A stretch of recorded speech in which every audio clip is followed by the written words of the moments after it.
Before you begin painting your skin weights, it's important to make sure your modifier is in a good place to support your work. So select your mesh in object mode, go to your modifiers, and make sure that your armature is not at the very bottom after any smoothing. Make sure it's before all smoothing. For example, if I select my mesh, my rig, and I rotate this bone, if I take a quick look, zoom in, you see things are deforming. Look like they're deforming fine. Now, if I go back to object mode, select my mesh, and I move the armature up so it's ahead of my smoothing, you'll see that the deformation changes. Also, if I activate preserve volume, it maintains more of the original volume that I had in there. Now, usually those are the two things I make sure I do before I start skinning weights, or even after if I forget to do it, and actually see what's actually happening with the weights. If new to skin weighting in Blender, it's important to remember that it is fairly simple to add and to remove influence.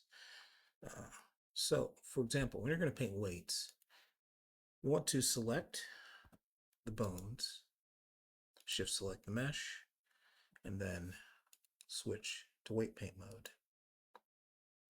Once you're in weight paint mode, you can easily click on the mesh to add influence, but you can also use your selection tool and select different bones, and it'll automatically select the vertex groups that it's influencing.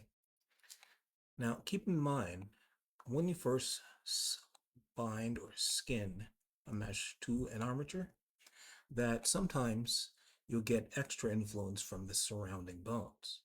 And if you want to remove that influence, you can either use your paintbrush, set the weight value to 0, come in and paint it out if you want to be a little more subtle and blend the removal a bit more. So you can do it softly, or you can do it harshly by simply using a different selection mode. Now, first I'm going to take my selection tool, and then I'm going to rotate my pinky just so you can see that it's influencing part of the palm that I don't want to influence. And if I want to just simply remove all of this influence down here instead of slowly painting it out, I can just change my camera view. I can press Shift Z to put myself into transparent mode. This way I can make selections through. And then I can switch the mode to vertex selection. And then with my selection tool, I can come in here and I can drag select over all of the vertices that I want to make sure that my pinky doesn't influence. And even if I select some areas where I want the influence to be maintained, I can easily go back in and paint that back in. But right now I'm selecting all of these vertices because I don't want my pinky to influence these areas. And then over in my properties, under basically the little triangle dots there, that's my shape data. I can go to vertex groups and you can see that that pinky is selected, and I can tell it to remove influence. And it'll only remove influence from the vertices that I've selected, not from the ones that I don't. And then once I'm done targeting those specific vertices, I can toggle that off and then go back in and continue removing by painting instead. So make sure you're selecting a brush, come in, and just remove that to help you refine the area. And of course, you want to go back in and make sure that these weights are actually assigned to the area you want them to influence. And if you're pressing a shift on your brush, it'll actually act as a smooth tool to help soften the transition between areas.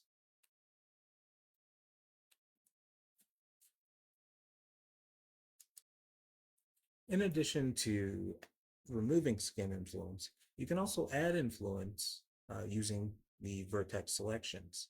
Top view. Let's say I wanted to add influence here. I can just select the verts, and I'm in transparent mode, so I can actually select through the mesh.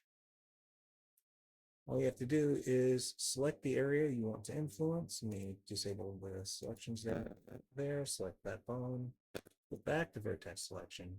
And now if I go into my properties and choose go to my vertex groups, it's got that fingertip selected, and I can easily remove influence, but I can also assign influence.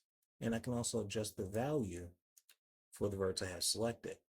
So if I wanted it to be 100%, I can do that. And then I can make a completely different selection here. And if I want that to be less than 1, I can just drop down the value and assign it. And that way our deformation starts to sort of blend between these two bones. Okay, and then of course I'd have to eventually go to that bone itself.